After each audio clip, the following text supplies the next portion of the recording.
Buenas noches para todas, buenas noches para todos, los seres humanos que nos acompañan y los extraterrestres también. O buenos días o buenas tardes cuando lo vean.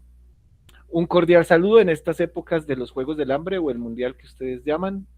Vamos a continuar nosotros aquí con este recorrido, ahora los días jueves, de el Club de la Lectura de Noema con el acto segundo, las escenas 8 y 9 que ya nos van a dar una idea de para dónde va esto. ¿En qué vamos? Para hacerle tiempo ahí mientras van llegando el resto de paisanos. Y vamos en que ya se hizo un acuerdo entre Shylock y el judío, ¿no? Por la libra de carne. Eso quedó ahí, lo dejamos ahí en stand-by en el análisis. Es decir, hay unas transgresiones jurídicas ahí bien interesantes para analizar y otras aporías jurídicas que se dan dentro de esta hermenéutica que estamos haciendo. Ahora, como es una obra dramática, pues tiene todo un entramado de emociones que la constituyen. Y está pues, el, el, digamos, en lo último que nos habíamos quedado, que era con Jessica, que es el tema de la fuga de Jessica, y que al fugarse Jessica, pues pasó de ser la niña bien a ser pues a dos momentos diferentes. Uno, primero, cometer un delito de robo por obviamente llevarse las cosas de la plata y los ducados del papá y eso, que supuestamente le pertenecían a ella, pero que en realidad no le pertenece. Y dos, la conversión al cristianismo, ¿no? Que es, ya es todo un elemento político que también se convierte en un acto de rebeldía, de negación, eh, de, en fin, de una cantidad de cosas que todavía no han pasado. Bueno, y está por otro lado el tema de Porcia, que con relación a que los candidatos a casarse y a obtener pues el privilegio del matrimonio con ella, están limitados a la interpretación del testamento que gira en torno a tres cofrecitos, que cada uno tiene una inscripción y cada uno, pues, lo que busca es que haya una interpretación por parte del aspirante.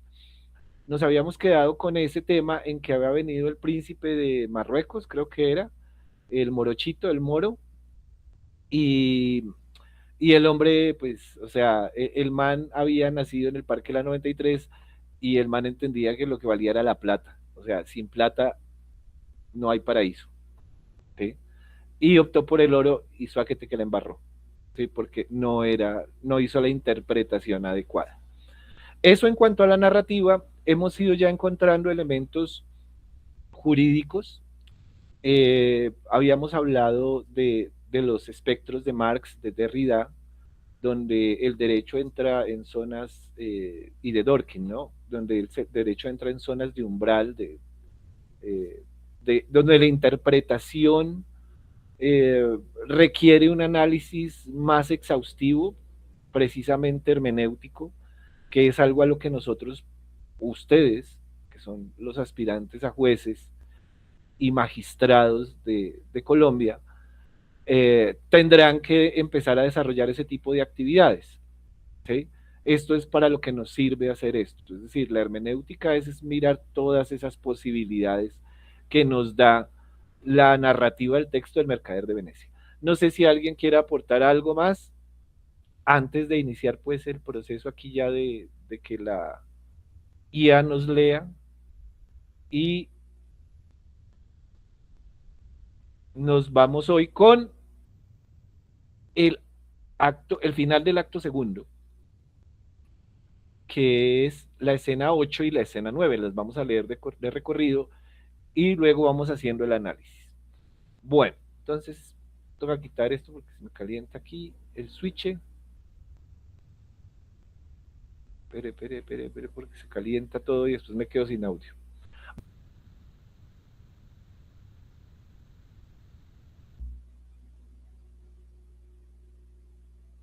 ¿No la ven? ¿Sí la ven?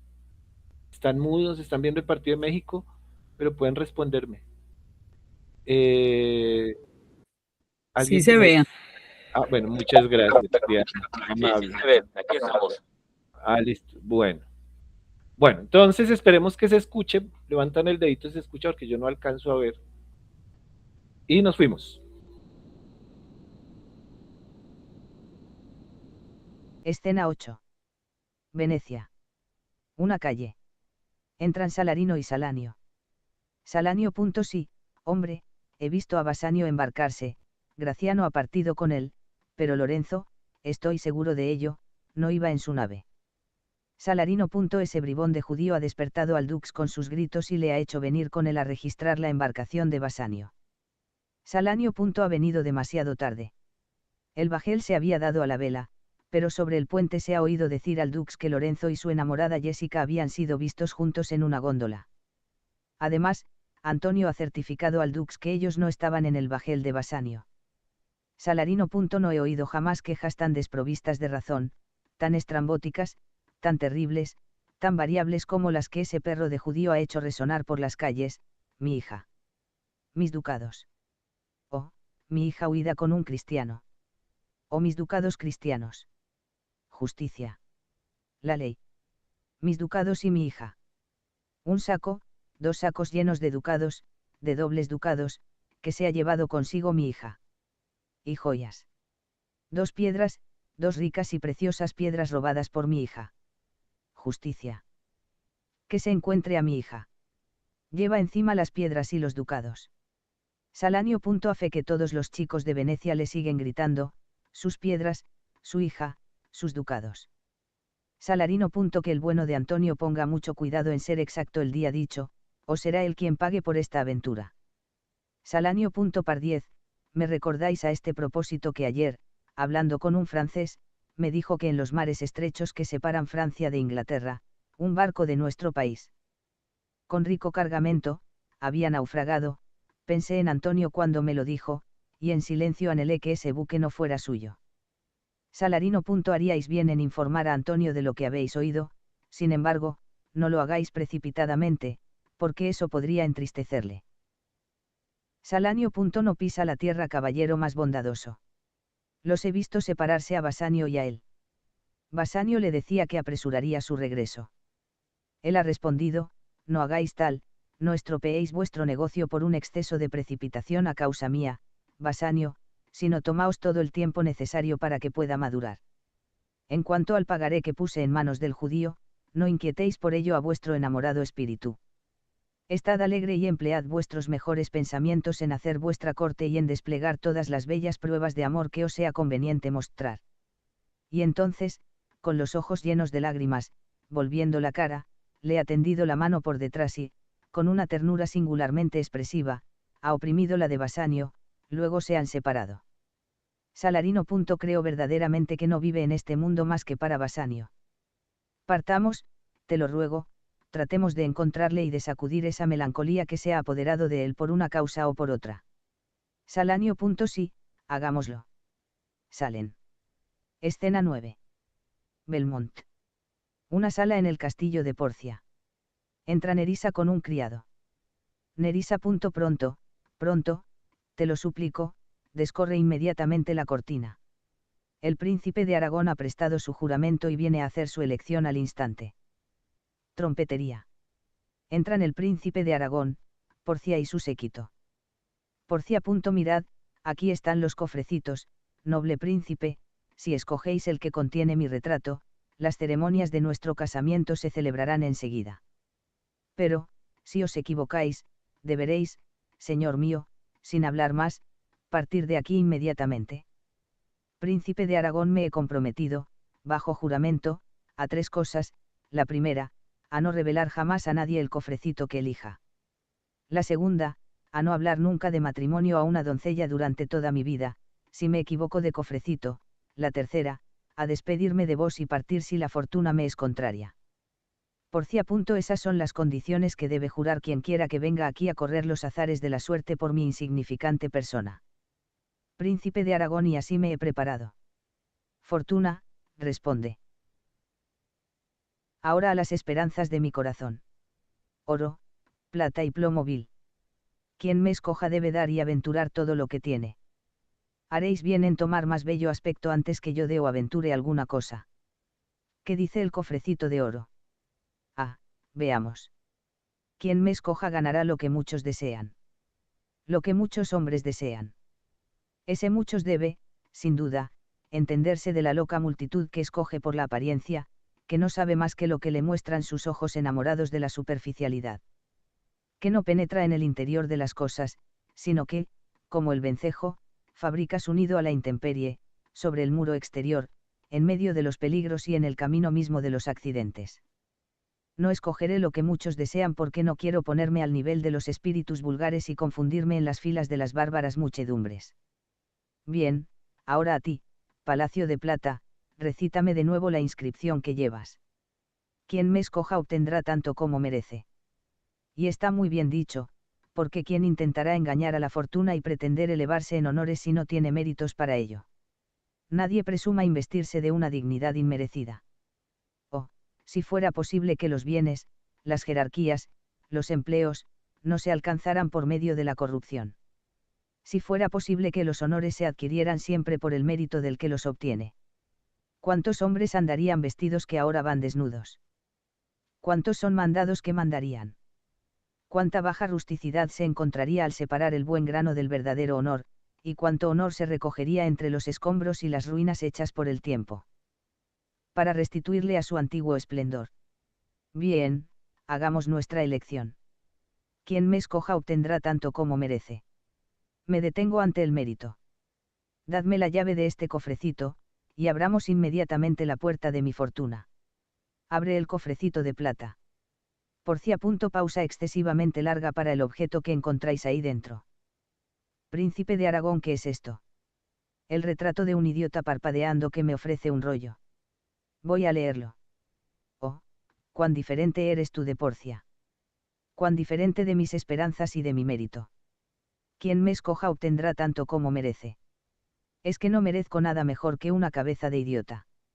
¿Es esto todo lo que valgo? Mis dotes no tienen más precio. Porcia. Ofender y juzgar son dos actos distintos y de naturaleza opuesta. Príncipe de Aragón, que hay escrito, lee. El fuego ha probado 7 veces este metal, 7 veces también ha sido probado el juicio de quien no ha errado nunca al escoger. Los hay que abrazan a las sombras, y esos poseen una dicha de sombras. Existen, lo sé, imbéciles vivientes, plateados al exterior, este era uno de ellos. Casaos con la mujer que os plazca. Mi cabeza será siempre la vuestra. Partid, pues, de aquí, estáis despedido. Mientras más tiempo permanezca en estos lugares, más insensato pareceré en ellos. He venido con una cabeza de necio para contraer matrimonio y me vuelvo con 2. Adiós, encantadora. Mantendré mi juramento y soportaré pacientemente mi desgracia. Seil con su séquito. Porcia. Así la faleína se ha quemado en la luz. Oh, esos idiotas de reflexiones profundas. Cuando han de elegir tienen la sabiduría de perder a fuerza de talento. Nerissa. No es una herejía el antiguo refrán que dice, matrimonio y mortaja del cielo baja.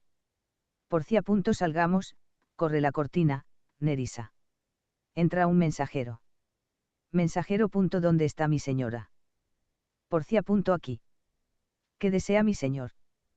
Mensajero. Señora, ha descendido en vuestra puerta un joven veneciano, que se ha adelantado para anunciar la llegada de su señor, de quien os trae tangibles homenajes, consistentes. Además de los saludos y palabras corteses, en ricos regalos. No he visto todavía un embajador de amor que responda tan bien a su cometido. Nunca un día de abril ha venido tan deliciosamente a anunciar la próxima llegada del opulento estío como este mensajero la aproximación de su amo. Porcia. No más, te lo ruego, casi tengo miedo de que vengas enseguida a decirme que es alguno de tu familia, al verte gastar en alabarle semejante talento de los días de fiesta. Ven, ven, Nerissa, porque tengo prisa de ver a ese correo del gentil Cupido que se presenta con tan buen augurio.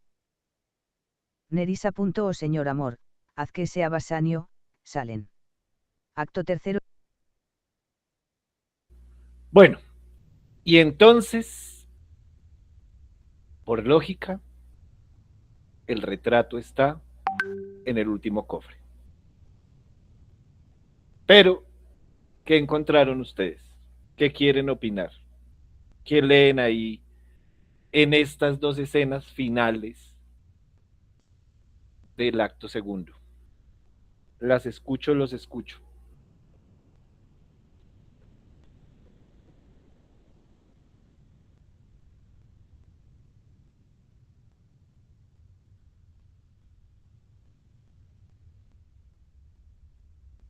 ¿Nada que decir?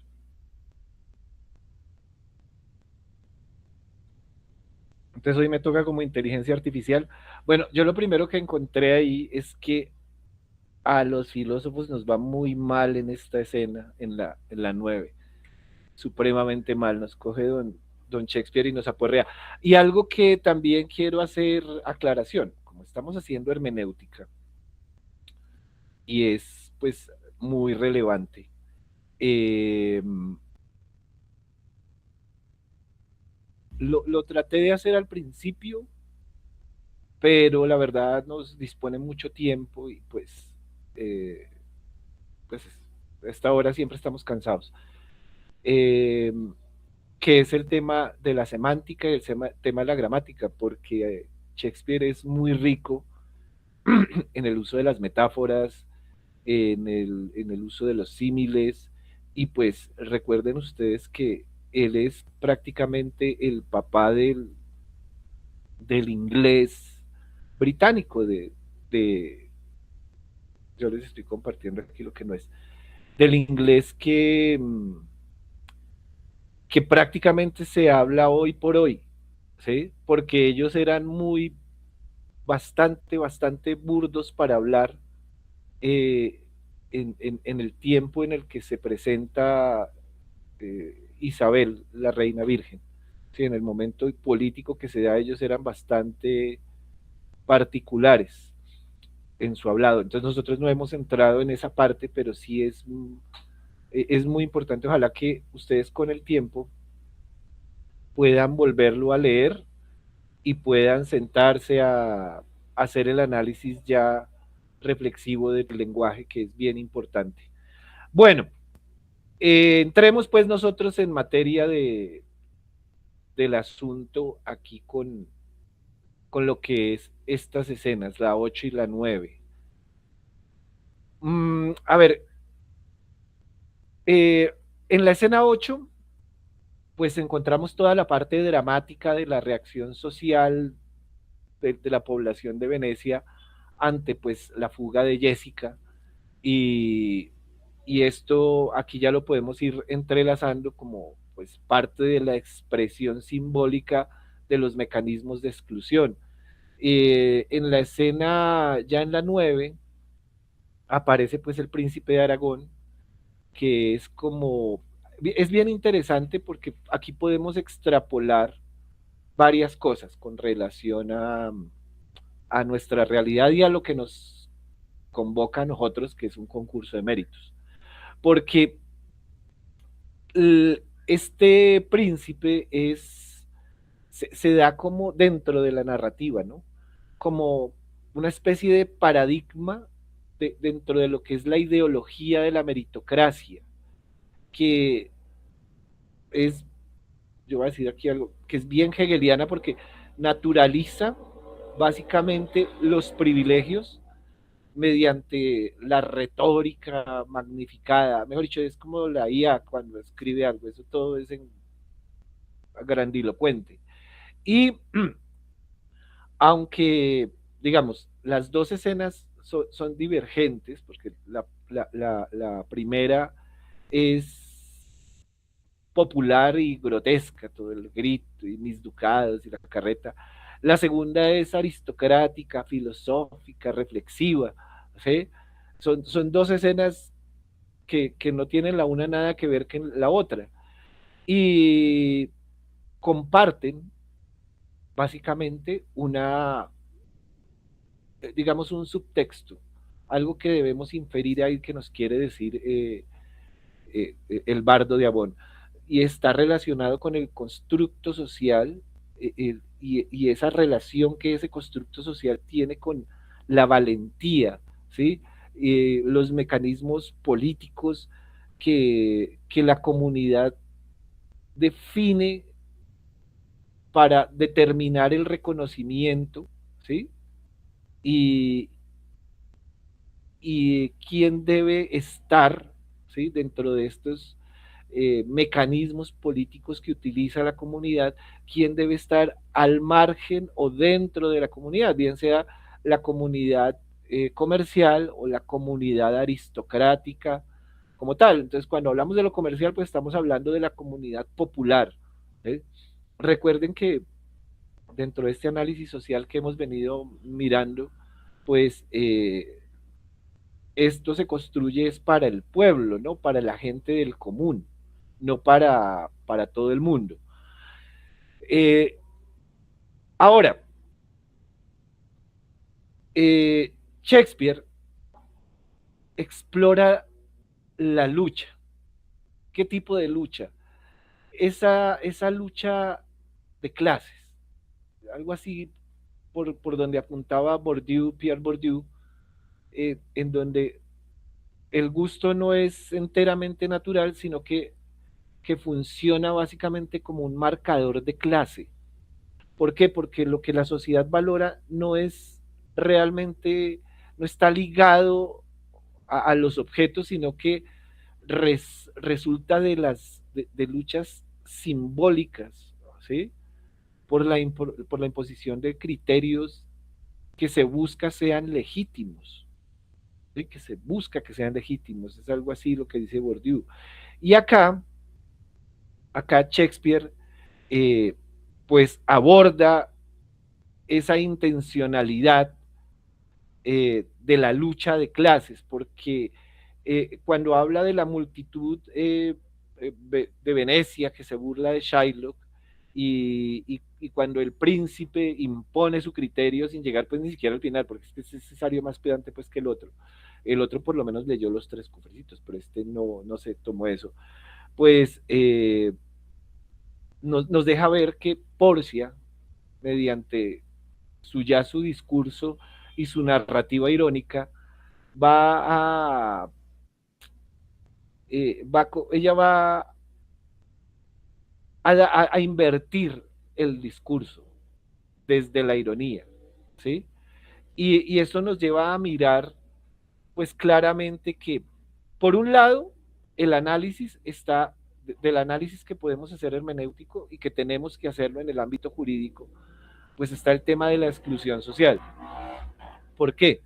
Porque primero es un acto violento, ¿sí? Y es un acto de violencia simbólica, que es una violencia muy compleja de entender, porque la gente asume la violencia como algo enteramente físico, ¿sí? Entonces, yo le meto 3 chancletazos al chino para que aprenda, ¿no? Y el chino punta de chancleta no aprende, pero le dejo de hablar un día, lo ignoro un día y eso le duele más. Ese silencio, ese ignorarlo, pues construye, ¿no? A ver, la violencia simbólica se, es la que se va siempre a ejercer con una complicidad de quien la sufre. Por eso decía que el chino sufre con el chancletazo. Pero cuando se da esto hay como una categorización de la percepción y de las relaciones que determinan la dominación. Es decir, usted le mete 3 chancletazos al chino y él entiende que usted domina desde la violencia, desde la fuerza, pero igual hay un elemento de exclusión, ¿sí? De exclusión en qué sentido? En el sentido en que él ya va generando, como diría mi abuela, ampolla, callo en la nalga y entonces eso ya no, primero ya no duele físicamente. Y segundo, ya no intimida. Y tercero, ya no determina un poder, sino todo lo contrario, una posición de rebeldía. ¿Sí? ¿Ve? Entonces ahí encontramos ese efecto de la violencia simbólica, que es por el lado de donde apunta Bourdieu, que se puede retomar acá desde Shakespeare. ¿Por qué? Porque las quejas que aplica Shylock, mi hija, mis ducados, oh, mi hija se va con un cristiano, se fue con un negrito, dirían algunas, ¿sí? Burguesas. Eh, Mírela, es que ella, o sea, tan buena que era, tan bien preparadita y sale y se va con semejante camino. Eh, estas quejas básicamente están desprovistas de razón, son estrambóticas, son variables, dice Salarino, ¿sí? Y esto que se grita, que se refuta dentro del texto, transforma, ojo, lo curioso, transforma el dolor paterno en una burla, ¿sí? Porque cuando yo hago aquí jocosidad de que usted dice, ay, sí, mire, tan bonita la muchacha, y mire, con semejante ñero, era filósofo, y se metió con él. Entonces, el dolor de la madre aquí se está caricaturizando y se, digamos, se deslegitima la experiencia que tiene el excluido mediante la caricatura retórica. Eso, si lo miramos en el ámbito de la política, que nosotros que estamos aquí a 2, 3 días de elegir presidente para 4 años, o para el final del mundo, vaya uno a saber, eh, pues lo vemos en la manera en la que se burlan y en la manera en la que se usa el humor como un mecanismo de transmisión de información, de exclusión del otro. Hace unos días teníamos por un debate con un amigo sobre ese tema y, por ejemplo, Bolívar, Simón Bolívar, no sé si ustedes tenían ese dato, pero don Simón Bolívar fue uno de los precursores de generar chistes en contra de los pastusos. ¿Sí? Él fue el papá de todo ese cuento durante muchísimo tiempo.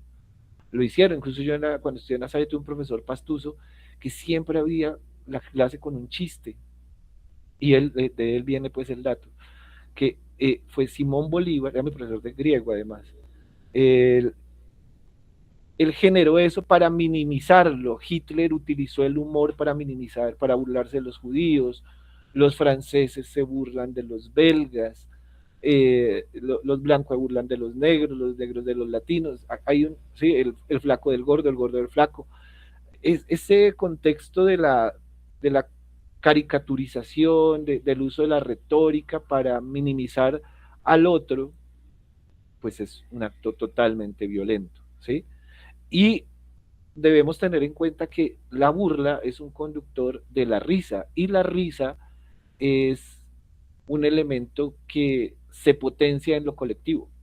Una cosa es que usted se ría solo ahí o sola ahí viendo un chiste y otra cosa es que haya más gente y se empiecen a reír, a veces usted ni entiende y se termina riendo porque no sabe ni por qué. La risa es contagiosa, decía Chaplin.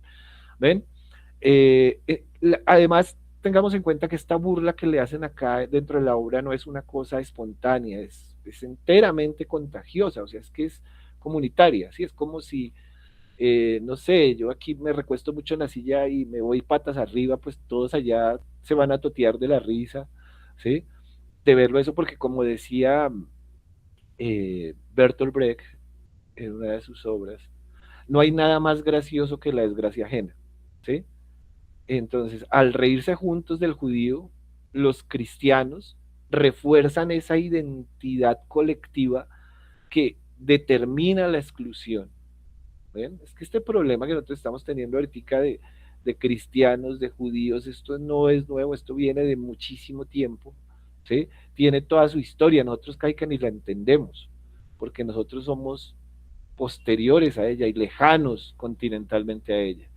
Entonces, eh, aquí nosotros también tenemos que ir mirando que la reiteración de los ducados, las hijas, no es únicamente una confusión de comicidad que se dé dentro del texto, es toda una transición ideológica que va a llevar a que Jessica se convierta en un objeto de intercambio y de esa manera se le niega su ser, ¿sí?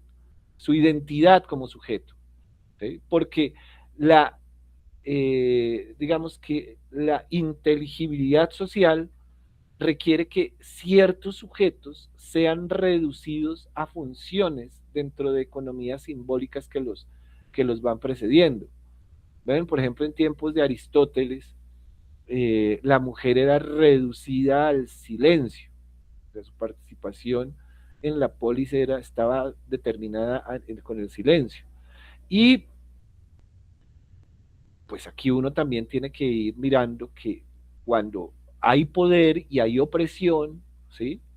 Lo que va a haber es la aparición de sujetos que se rebelan, ¿sí? Y, y, y se rebelan contra la marginalidad, ¿sí? Y pueden llegar a utilizar el mismo mecanismo. Que de hecho aquí en Colombia lo vimos en las elecciones con Petro en el último momento, pues había tanta rebeldía en lo que se denominó como el estallido social, ¿sí?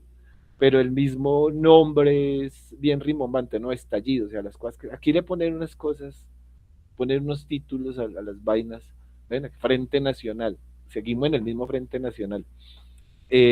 Bueno, entonces, para ir analizando un poquitico más, eh, hay que mirar con atención la aparición aquí del Dux, ¿sí? Porque cuando él dice que él habla del judío como un bribón, ¿sí?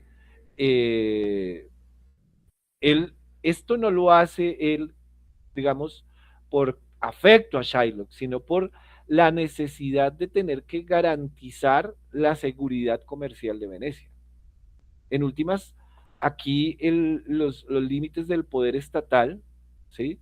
Quedan determinados por lo que es la garantía comercial y lo que es la justicia sustantiva, porque el Dux llega, dice él, pues llega demasiado tarde, pues la embarcación, y esta demora va a simbolizar los límites de la estructura de la justicia estatal. La ley puede, en tiempos, dentro de lo que nos narra la obra, la ley puede perseguir, pero no siempre llegar a alcanzar. Entonces puede declarar, pero no puede ejecutar. Hay una cantidad de juegos en la retórica de lo que puede y no puede llegar a ser la justicia del Estado. ¿Ven? Eh, si miramos este fragmento del Dux con atención, podemos, desde la teoría crítica del derecho, ¿sí? Ahí se da un problema de legitimidad. ¿En qué sentido? En que se, se puede llegar a cuestionar cómo todo un sistema jurídico, ¿sí? Que se erige dentro de unos principios universales, y aquí hago relación a Kant, de justicia, eh, puede llegar a excluir totalmente o de manera estructural más bien a determinados sujetos, ¿sí? De toda su protección. Es decir, hay que mirar, eso básicamente estaríamos hablando de una constitución muy extremadamente neoliberal. Bueno, que eso puede pasar, que eso está pasando, que eso pasa en algunas partes del mundo, lo que pasa es que no nos... Señora Diana. En Señorita. ese análisis de la hermenéutica jurídica se puede analizar que no solamente es eso, sino que también nos está revelando cómo es una justicia, ¿no? Cómo es la parte estricta de la justicia en Venecia, y también está en juego la equidad moral.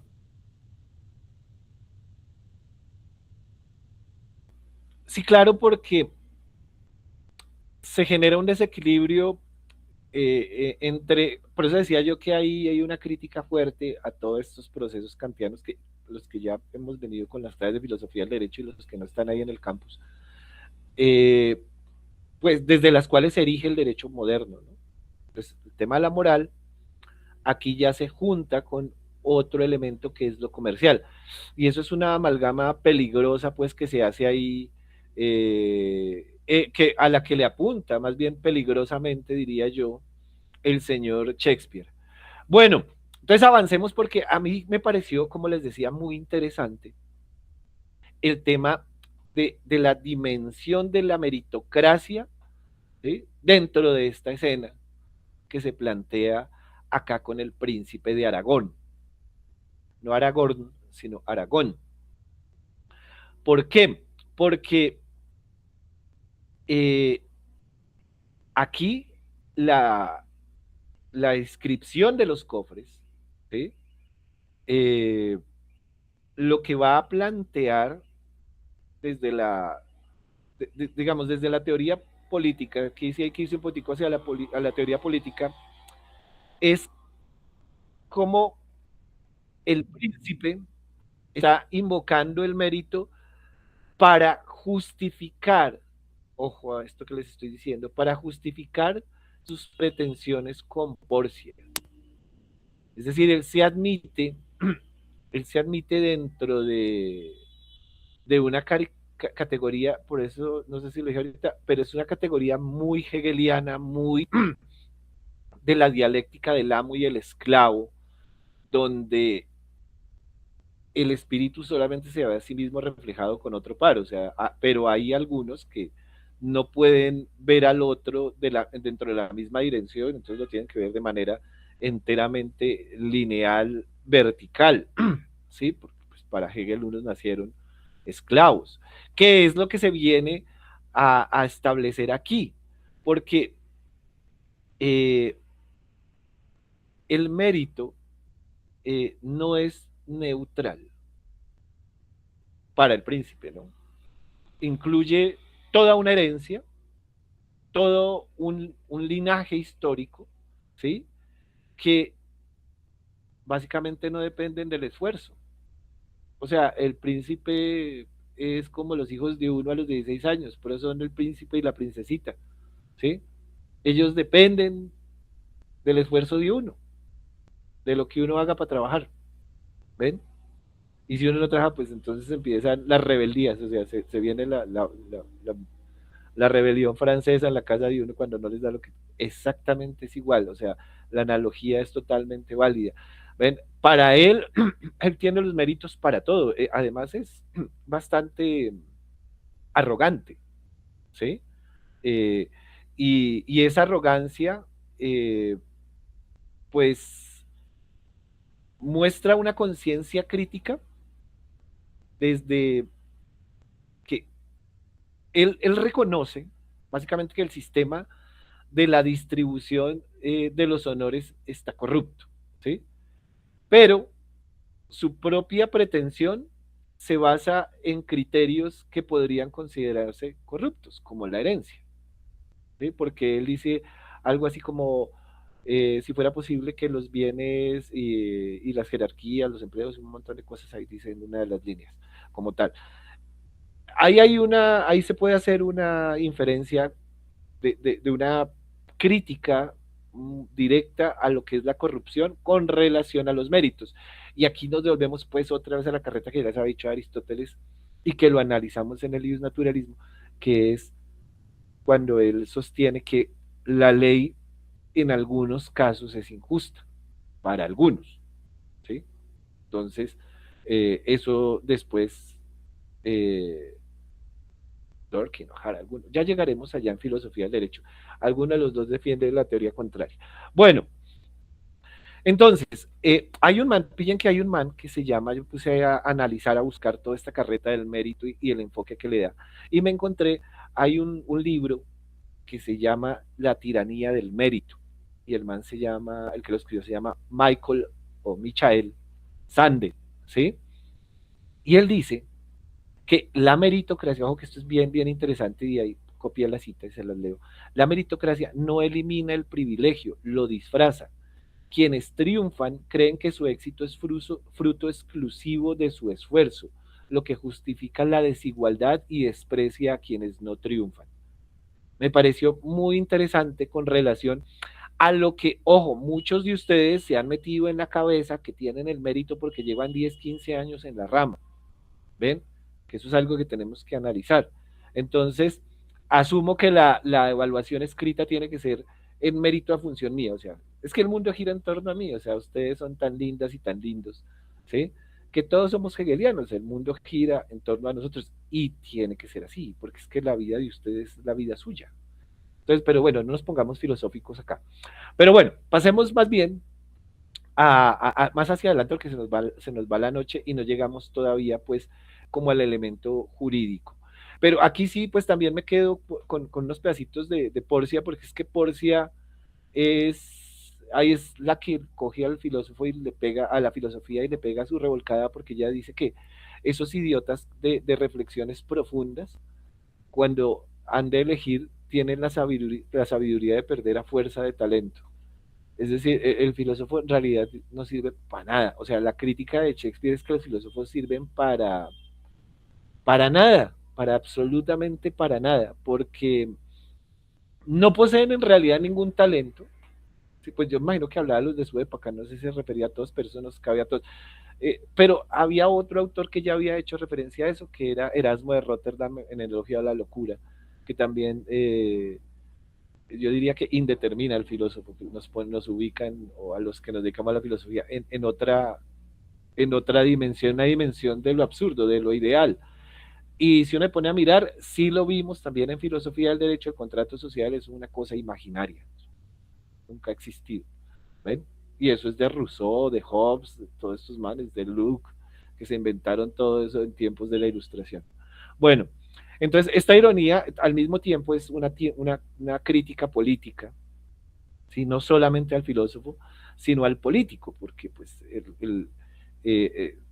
Porcia, ella no está negando o rechazando pues el testamento del Papa, además no puede, que era lo que hablábamos en sesiones anteriores del poder oculto del testamento a nivel jurídico, sino que ella lo que trata es de liberarse, digamos, emocionalmente a través de la ironía. ¿Ven? Ella está al mismo tiempo haciendo toda una crítica a ese tener sin esfuerzo, que no lleva a nada, que no da nada, que no es algo que nos determine a nosotros. ¿Listo? El fracaso del príncipe muestra realmente los límites de una meritocracia que valida, ¿sí? O que naturaliza, ¿sí? la, la, la herencia. ¿Sí?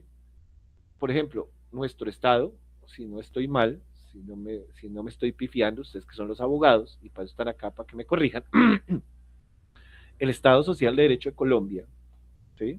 Colombiano, pues creo que exige una distribución de bienes y oportunidades que no se limite únicamente a criterios formales de méritos, sino que considere condiciones estructurales de desigualdad. Eso lo dicen por algunas sentencias, ¿no? Creo. Ustedes verán a ver si le echan carreta a eso. Y bueno, que ya para meterle un poquitico de política, porque uno también tiene que meterle política, esto es hermenéutica jurídica, y recuerden lo que les dije en filosofía del derecho. El derecho surge de la política, o sea, no surge de la filosofía, surge de la política, de ahí surge el derecho. O sea, si hay algo que es político, es el derecho, ¿sí? Entonces, eso nosotros tenemos que tenerlo siempre en consideración. Y pues en esa línea de ideas, lo que tenemos que tener claro nosotros es que la, esta parte de la ironía de Porcia también nos va a mostrar cómo los que son sometidos pueden llegar a ejercer resistencia mediante, digamos, mediante maneras creativas y al mismo tiempo mediante maneras formales, por ejemplo, el voto, ¿sí? Porque dentro de ese, cuando usted vota, usted de alguna manera está determinando la realidad política que sigue, dentro de lo que usted y lo que nosotros entendemos que es un ideario, que es el Estado social de derecho, un Estado, esto es un imaginario. Pero realmente, si lo mira uno Colombia, por ejemplo, esto es un mercado de simbolismos, de razas, por eso no es tan fácil hablar así como de esa unidad ideológica, identitaria en Colombia. Bueno, porque nosotros somos una amalgama de mestizaje fuerte. Es complicado, ustedes que están en territorio lo viven muchísimo más. Bueno, y ya para ir cerrando, pues vayamos mirando porque ya nos adentramos en el acto tercero, y el acto tercero nos va a mostrar ya más elementos jurídicos, ¿sí? Y eso tenemos que revisarlo, por ejemplo, hermenéuticamente el concepto o la idea de alteridad que se da desde el, el rostro del otro como una exigencia jurídica. Esto, para los que han leído a Levinas, pues él se acerca ahí. A ver, mire, cuando, para más o menos interpretarlo no tan filosóficamente. En la escena está 8, donde Shylock muestra toda su reacción, mi hija, mis ducados, ta, ta, ta. Esto desde una lectura de Levinas, el rostro del otro es una interpelación que se da al sujeto con una exigencia ética anterior a toda una cosificación normativa, ¿sí? Porque dice Levinas que el rostro del otro me habla antes de toda palabra, me exige responsabilidad antes de toda libertad. ¿Ven? Y esto no caigamos pues en la kinesia, no. ¿Por qué? Porque tenemos que mirarlo es más desde desde lo que nos acerca a lo jurídico. Shylock es un rostro excluido. ¿En qué sentido? En que cuando él se queja, él no solamente está quejando por la plata, o sea, como le duele a uno lo primero es como la plata, güey, madre, es que llevó la plata. No, es básicamente, él siente o nos deja ver que su concepto de humanidad se ha negado dentro de esta Venecia, ¿sí? Eh, y él hace una mezcla de mi hija y los ducados. Es que como además se va a convertir, entonces ese concepto de cambio de identidad dentro de esa sociedad veneciana que nos plantea Shakespeare, que es la misma Inglaterra isabelina, ¿sí? Eh, se va a evidenciar la carencia de identidad, ¿sí? No puedo ver el rostro del otro porque no hay identidad. Y al no haber identidad no hay ética. ¿Ven? Por eso hacía yo alusión a Colombia.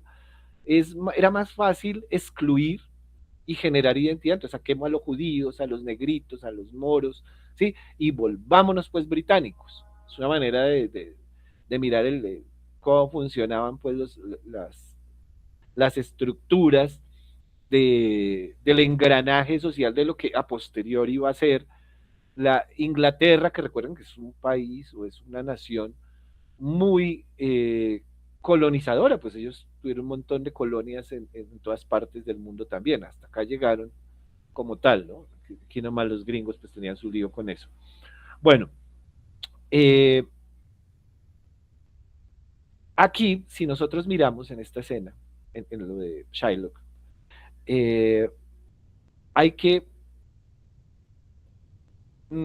interpretar desde Levinas incluso, ¿sí? Cómo se puede reconocer la exigencia ética anterior a la norma. Es decir, antes de aplicar la regla, debe siempre escucharse la interpelación del rostro excluido, decía Levinas, ¿sí? Esto, esto es una anticipación a lo que ustedes conocen y manejan muy bien, que es el principio pro persona. Eso hace parte del derecho constitucional contemporáneo. Bueno, y que hay que manejarlo bien. De alguna manera, hay una crítica al derecho y esta crítica ya vuelvo y lo digo acá también, porque eso sí lo había dicho en filosofía del derecho, ahora que estábamos viendo Marx, el concepto de crítica cuando hacemos hermenéutica, pues como lo estamos haciendo desde la filosofía, o desde quien habla que es filósofo, pues qué más se puede hacer. La crítica no es el juicio de valor, sino es el análisis multidimensional de determinado concepto, ¿no? O de determinada situación. Aquí hay una crítica al derecho en cuanto a la indeterminación radical y a ciertos elementos de interpretación, ¿sí?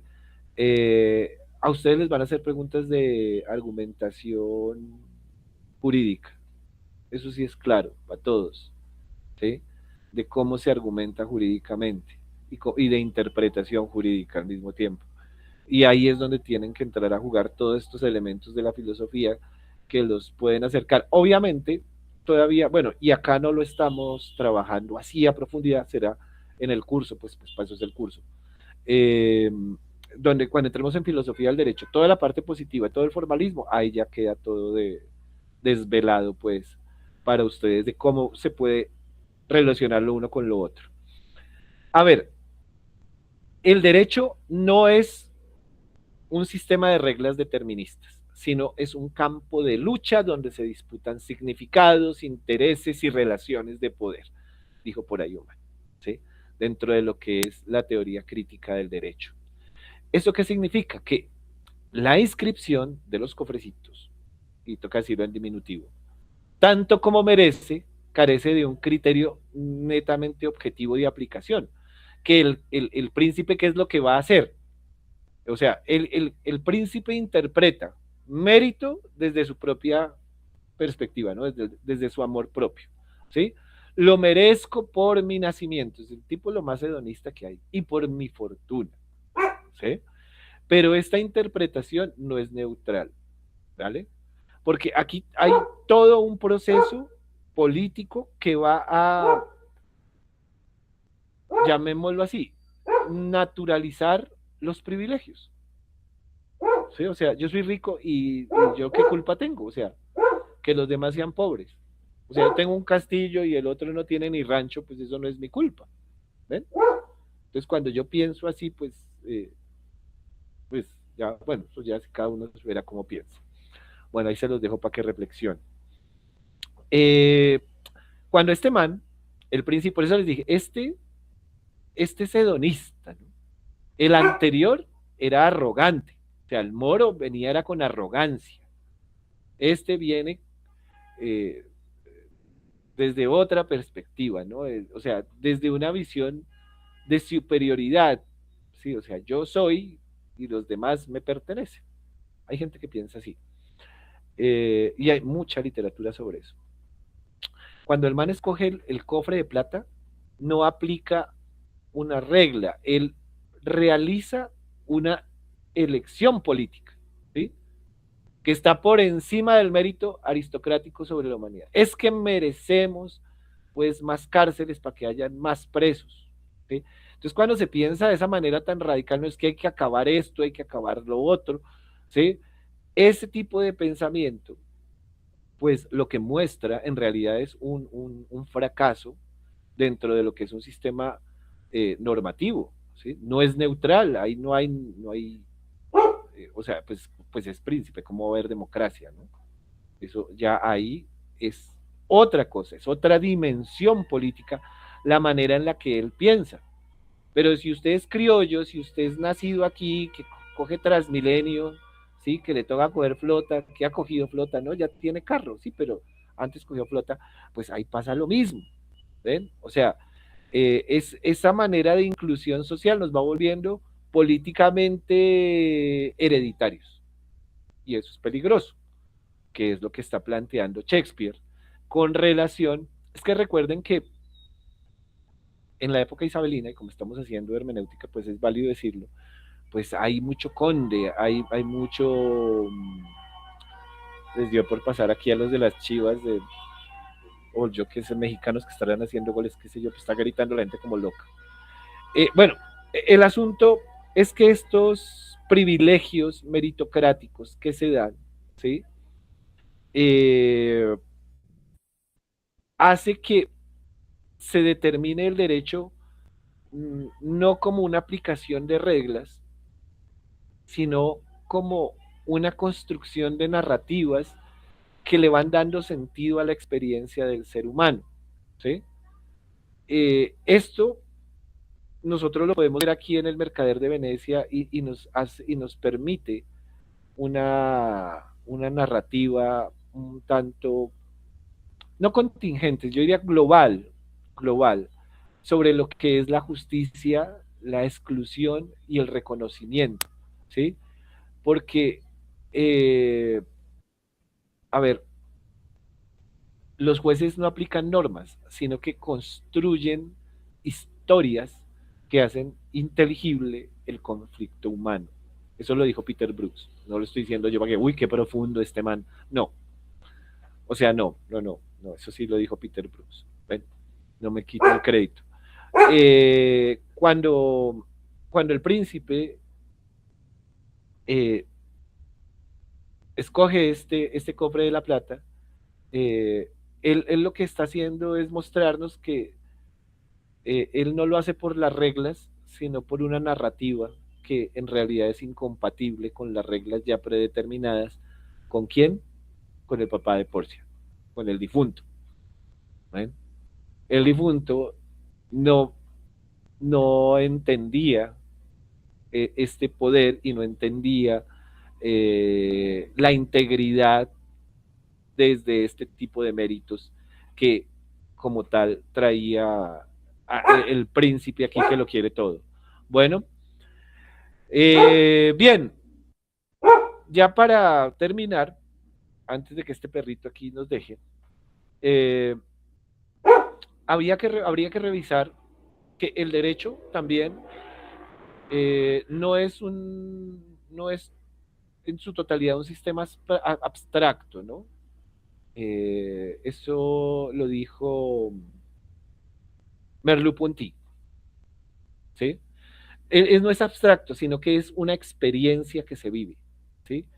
Que se da en la carne, en el cuerpo, en el gesto, en la situación concreta.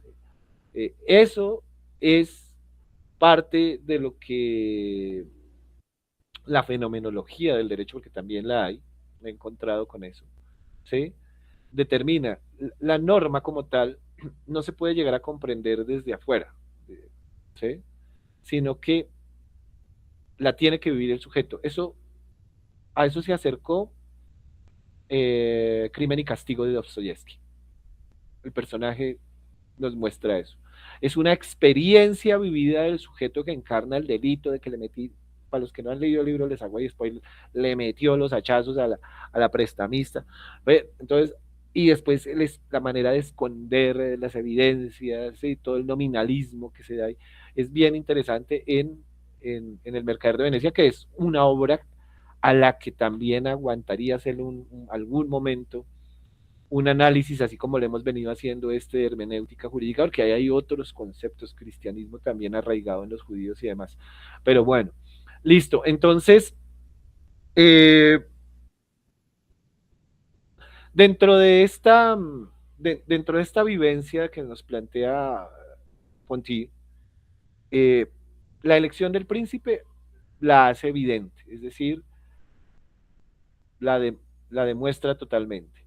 Y al mismo tiempo todo lo que hace Shylock de los gritos y todo eso, que es totalmente evidente, que es algo, por ejemplo, que yo les decía en el curso de la fiscalía, que por una técnica verbal que utilizan los policías y que ayuda a la imposición de estos simbolismos, es que el policía siempre dice cálmense y todo el mundo está calmado, pero llega a decir cálmense. Entonces, si todo el mundo está calmado y a usted le dicen cálmense, pues alguien se alborota. Eso es un efecto de acción-reacción. Pero ellos, dentro de, ¿cómo lo digo bonito? Dentro del universo semántico que manejan, que es un tanto limitado, pues llegan con el cálmese. Y eso genera un conflicto siempre. ¿Ven? Porque Por ejemplo, en el derecho siempre es necesario que el intérprete reconozca la norma que se vive antes de aplicarse. Bueno, eso está dentro de la fenomenología pues del derecho, ¿sí? Eh, y era lo que les venía diciendo de Pontier. Y desde ahí, digo yo, y aquí con eso cierro, no sé si sea cierto, yo creo que estoy a veces hasta equivocado, pero a veces al escucharlos, y lo digo en modo de crítica, no de regaño, y no de crítica de valor, sino de crítica de análisis, pues nosotros nos falta retomar esa vivencia del derecho, que somos, digo, me metí ya yo después, chévere yo. Son ustedes los que lo viven. Y también sé que otros lo viven tanto que por eso es que tienen migraña a toda hora. ¿Ven? Y por eso es que no tienen vida, o sea, no tienen ni vida, trabajan y trabajan y trabajan. Bueno, con eso cierro ahí como esta parte, vea, para no pasarme tan largo, y ya dejar ahí como en stand-by lo que se nos viene, que viene la trama, pues aquí ahora sí viene la carreta jurídica pesada, donde tenemos que hacer análisis. ¿Alguna opinión, alguna, no sé, aclaración, un aporte? ¿Están todos dormidos? ¿Estaban viendo el partido y después ven la grabación o cómo es la cosa? No, yo de pronto aprovechando ya que estamos finalizando, de antemano muchas gracias, estuvo muy interesante la charla.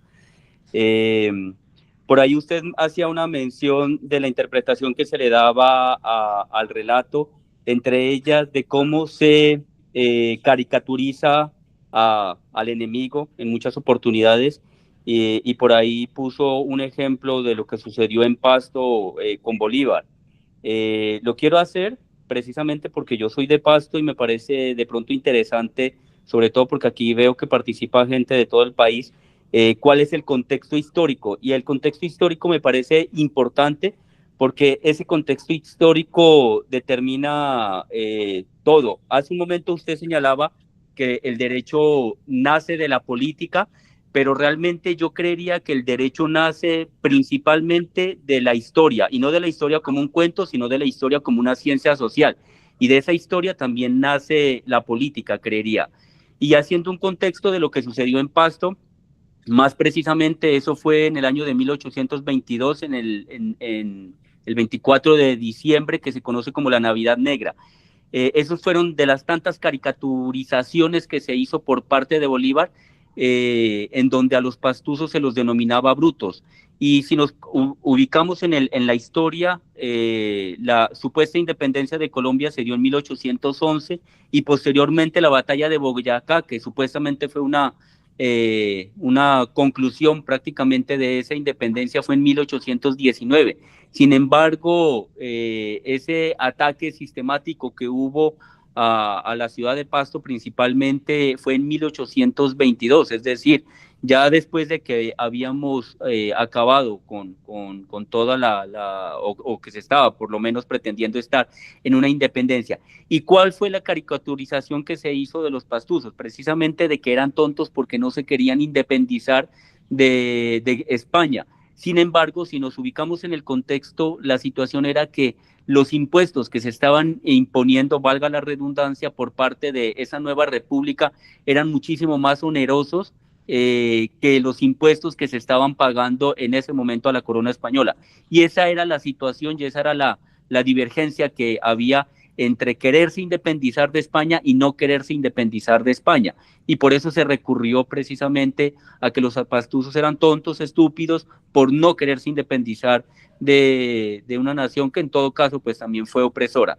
Ese era lo quería de pronto ahí dejar en el tintero eso, y de antemano sí, muchas gracias por toda la explicación, estuvo muy interesante.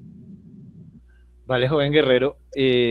No, valiosísimo tu aporte, fantástico. Sí, la anécdota del diciembre negro, la Navidad negra, es parte de la historia que desconocemos. Lo que pasa es que pues, uno tiene que hacer crítica y mirar, pero sí, el pueblo de Pasto además hace parte de la cultura, es más perteneciente a la cultura inca, y eso es algo El pueblo inca fue un pueblo guerrero, ha sido un pueblo guerrero la cultura inca. Entonces, estos españoles no la tuvieron tan fácil con ellos. Y pues yo sé que hasta el señor presidente ha tratado de mostrar a don Simón Bolívar como, pues, como un buen tipo, pero no, en realidad no lo era del todo, ¿sí? No piensen que por algo lo intentaron matar varias veces.